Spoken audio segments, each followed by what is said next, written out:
کی تعلیم بھی دے دی۔ آپ احباب کے سامنے میں مسلمانوں کے باہمی 4 تعلق پہلے رکھتا ہوں کہ مسلمانوں کا آپس کا تعلق کس طرح کا ہونا چاہیے۔ آپ علیہ السلام کا پہلا فرمان بچے بچے کو یاد، جگہ جگہ پہ لکھا ہوا، المسلم اخو المسلم۔ وہ کیا ہے کہ مسلمان مسلمان کا بھائی ہے۔ کس نے بنایا ہے بھائی؟ کس کی زبان سے یہ الفاظ ادا کروا کے اللہ تبارک و تعالی نے مجھے اور آپ کو آپس میں بھائی قرار دیا؟ آپ علیہ السلام کی زبان مبارکہ سے۔ حضرات ذی وقار، اب بھائی کی تعریف کیا ہوتی؟ اب اخن، جسے اخو المسلم، اخن جو لفظ ہے اس کا معنی کیا ہوتا؟ ہم نے اردو زبان میں صرف اس کا معنی حقیقی بھائی کر لیا، جن کے ماں باپ ایک ہوں، ایک کوکھ سے ولادت جس کی ہوئی ہو، اسے ہم بھائی کہتے ہیں۔ لیکن بھائی کی اگر ہم لغت کی اصطلاح میں جا کر کے دیکھیں کہ بھائی کے کتنے معنی، بھائی کا سب سے بڑا معنی رازدان، ہمت دینے والا، حوصلہ دینے والا، پریشانیوں اور غموں کا مداوع کرنے والا، ہمدرد، ہر معاملے میں ساتھ کھڑا ہونے والا۔ یہ سارے اخن کے معنی، یہ سارے اردو میں بھائی کے معنی۔ لیکن میرے اور آپ کے معاشرے کی پسپائی دیکھیے، میرے اور آپ کے معاشرے کی اخلاقی گراوٹ دیکھیے کہ حقیقی ماں جائے 2 بھائی، وہ آپس میں ایک دوسرے کو بھائی ماننے کے لیے تیار نہیں۔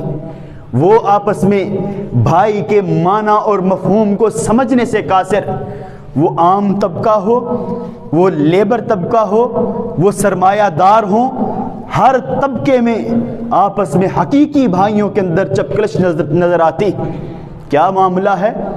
دنیا کی محبت، دنیا میں جو مال و دولت ہے، اس کی حرص و ہوس جو ہے، اس نے بیڑا غرق کر کے رکھ دیا۔ حقیقی بھائیوں سے بھائی کا مفہوم ہی چھین لیا۔ ایک لیبر ہے، عام مزدور ہے، اسے اگر مزدوری مل رہی ہے، دوسرے بھائی کو نہیں مل رہی، آپس میں حسد آ جاتا ہے، آپس میں بغض آ جاتا ہے۔ ایک متوسط طبقے کے 2 بھائی ہیں، آپس میں معاملات میں الجھاؤ آیا، صفحہ ہستی سے آپس کا تعلق ہی مٹا دیا کہ تم میرے کچھ لگتے ہی نہیں۔ اسی طرح اگر اولادوں میں سے کسی کی اولاد کو کامیابی مل گئی، کوئی اللہ نے اچھی پوسٹ پہ بٹھا دیا، دوسرے بھائی نے یہ نہیں کرنا کہ اللہ نے میرے بھتیجے کو عزت سے نوازا، اچھے کاروبار سے نواز دیا، اچھی مسند پہ بٹھا دیا ہے، اچھی پوسٹ دے دی، بلکہ آپس میں باتیں کہ یہ کیسے ہو گیا، ان کو کیسے یہ مل گیا۔ حسد اور بغض اس بات کا دل میں انگڑائی لیتا ہے کہ کاش کہ اس سے یہ منصب چھن کے میرے بیٹے کو مل جائے، کاش اس سے یہ منصب چھن کے میری اولاد کے مقدر میں بن جائے۔ ہم نے کہاں المسلم اخو المسلم کا معنی سمجھا؟ میرے بھائیوں، میرے دوستوں، میرے بزرگوں، اللہ نے تو ہمیں آپس میں اس طرح رہنے کا حکم دیا کہ جس طرح تم حقیقی بھائی ہو، لیکن حقیقی بھائیوں نے کب سمجھا ہے اس معنی و مفہوم کو؟ آگے چلیے، اللہ اکبر۔ دوسرا تعلق جو اللہ تبارک و تعالی نے آپ علیہ السلام کی زبان اقدس سے، زبان مبارک اور مطہر سے ہم تک پہنچایا کہ مسلمانوں کا آپس کا تعلق کس طرح کا ہونا چاہیے۔ فرمایا المسلم من سلم المسلمون من لسانہ و یدہ۔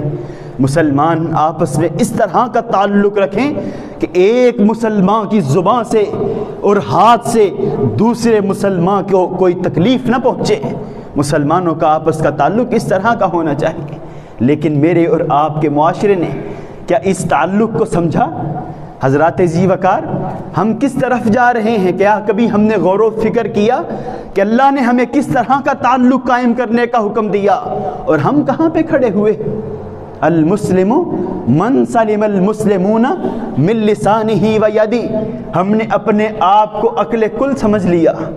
جب انسان اپنے آپ کو عقل کل سمجھ لیتا ہے نا، سارے کا سارا معاشرہ اسے جاہل نظر آتا ہے، سارے کا سارا معاشرہ اسے کمتر اور حقیر نظر آتا ہے۔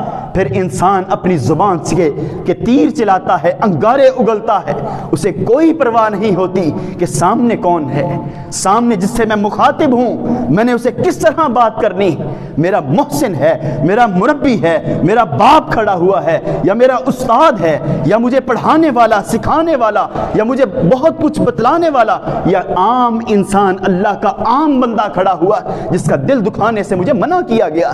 یہ انسان کے ذہن کا فطور ہوتا، انسان کے ذہن میں جو شیطان انگڑائی لیتا ہے اسے کہتا ہے سب کچھ تیرے پاس ہے، سب کچھ پہ تو قادر ہے، تجھے کیا ضرورت ہے اگلے کی اتنے احترام کی، اگلے کے ساتھ عزت کے ساتھ بات کرنے کی، اگلے کی دل آزاری سے بچنے کی، تجھے کیا ضرورت، رب نے تجھے تو سب کچھ عطا کر دیا۔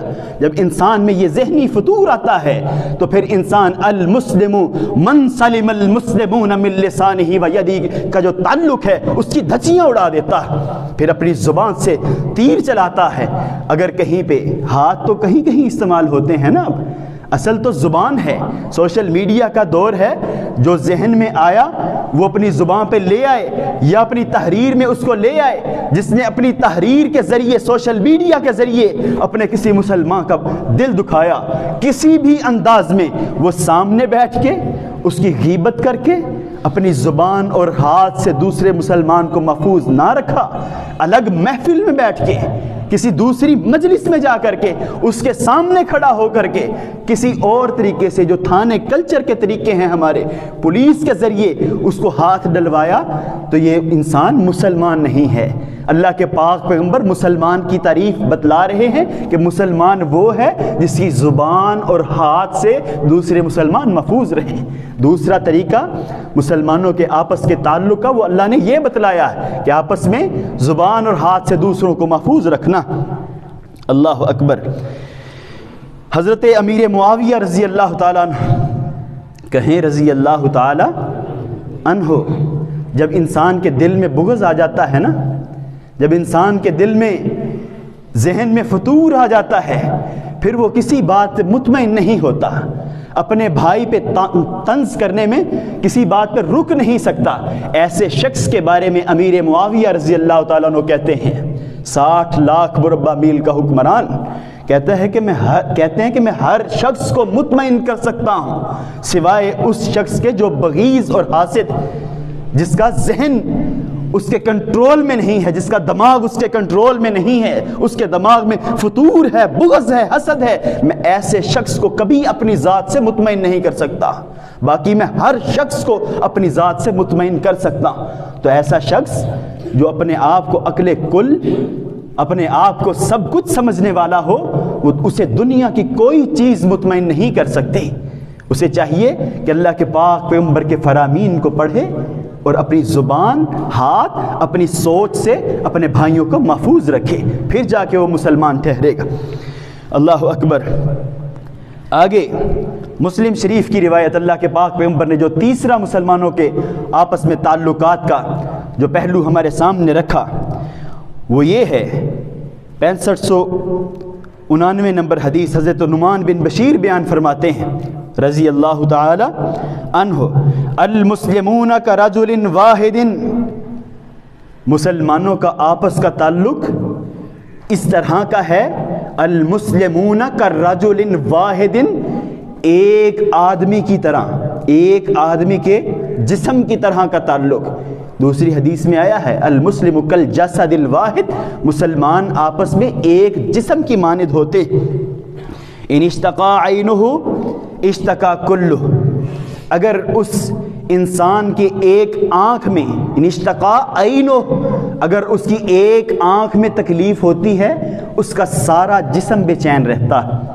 ایسے ہی ہوتا ہے نا جی، آنکھ میں تکلیف ہو، درد ہو رہی ہو، کسی کو نیند آتی ہے، آگے اللہ کے پاک پیغمبر نے فرمایا ان اشتقا رأسہ اشتقا کلہ، اگر اس انسان کے سر میں درد ہوتی ہے تو اس کا سارا جسم وہ بے چین رہتا ہے۔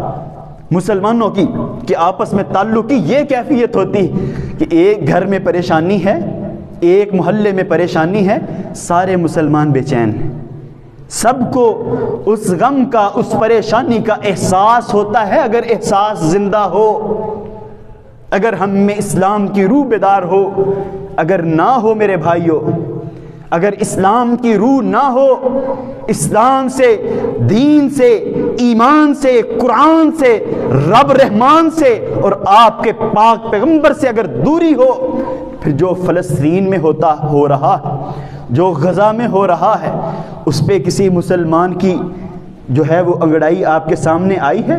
کسی مسلمان کی جرت، بہادری اور دلیری کے ساتھ کو ڈٹ کے وہاں پہ کھڑا ہوا؟ اللہ اکبر۔ پھر یہی کچھ ہوتا ہے جب ہم اللہ کے پاک پیغمبر کے فرامین سے اپنے آپ کو دور کر لیں گے، تو پھر ہمارا معاشرہ یہی کچھ اسے دیکھنے کو ملے گا۔ اپنے اپنے مفادات کی خاطر ہم خاموش ہو کر کے بیٹھ جائیں گے۔ اللہ اکبر۔ ابو داؤد کی روایت حضرت ثوبان بیان کرتے ہیں، ابو داؤد کی 4297 نمبر حدیث ہے، اللہ کے پاک پیغمبر نے اس منظر نامے کو ہمارے سامنے رکھا کہ ان قریب گمراہ قومیں، آپ علیہ السلام کا فرمان، ان قریب گمراہ قومیں تم پہ ٹوٹ پڑیں گی، اس طرح کہ جس طرح بھوکے برتنوں پر، دسترخوان پر ٹوٹتے۔ پوچھنے والے نے پوچھا، اللہ کے پاک پیغمبر، قال قائل، ایک کہنے والے نے کہا، اللہ کے پاک پیغمبر اس وقت ہماری تعداد کم ہوگی؟ آپ علیہ السلام نے فرمایا نہیں، تمہاری تعداد بہت زیادہ ہوگی، بہت بڑی تعداد ہوگی۔ اس زمانے میں کہہ لیں 58 اسلامی ملک ہوں گے، لیکن کیا ہوگا؟ اللہ تمہارے دشمنوں کے دلوں سے تمہاری ہیبت اور تمہارے رعب کو نکال دے گا، اور تم سیلاب کی جھاگ کی مانند ہو جاؤ گے۔ سیلاب کے اوپر جو جھاگ ہوتی ہے، شاید کسی نے دیکھی ہو ویڈیوز کے اندر یا حقیقت میں، وہ تنکے سے اوپر پھر رہے ہوتے ہیں، پانی بہا کے کبھی اس کنارے کے ساتھ مارتا ہے، کبھی ادھر کو بہا کر کے لے جاتا ہے۔ تمہاری حالت یہ ہو چکی ہوگی، سیلاب کے تنکوں کی مانند۔ اللہ اکبر۔ پوچھا گیا کہ اللہ کے پاک پیغمبر ایسا کیوں ہوگا؟ یہ معاملہ اتنی بڑی تعداد مسلمانوں کی ہوگی، لیکن یہ کیوں ہوگا؟ آپ علیہ السلام نے فرمایا لوگوں کے دلوں میں وہن کی بیماری آ جائے گی۔ اللہ کے پاک پیغمبر، وہ وہن کیا ہوتا ہے؟ حدیث کا مفہوم، اللہ کے نبی، وہ وہن کیا ہے؟ قال قائل یا رسول اللہ مل وہن، وہ وہن کیا ہے؟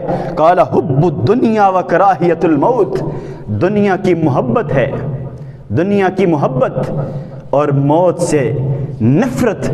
اس وجہ سے اللہ تبارک و تعالیٰ تمہیں ہلکا کر دیں گے، پھر تمہارے دل میں کسی کا احساس باقی نہیں رہے گا۔ 20,000 کے قریب شہادتیں بھی سن لو، ٹی ویوں پہ دیکھ لو، ماؤں بہنوں بیٹیوں کی عزتیں پامال ہوتی ہوئی تمہارے سامنے آئیں، چھوٹے چھوٹے بچوں کو نیزوں کی انیوں پہ چڑھا دیا جائے، تمہیں میڈیا چیخ چیخ کے بتائے کہ تمہارے 20,000 مسلمانوں کو تڑپا تڑپا کے شہید کر دیا گیا، لیکن حب الدنیا، وہ دنیا کی محبت کی وجہ سے وہ سعودی عرب بھی بیٹھ جاتا ہے، وہ دوسرے دبئی والے بھی بیٹھ جاتے ہیں کہ ہمارے ان کے ساتھ تجارتی تعلقات، ہماری تجارت کو ٹھیس پہنچے گی، ہم دنیاوی طور پہ جو ہے وہ نقصان اور خسارے میں چلے جائیں گے۔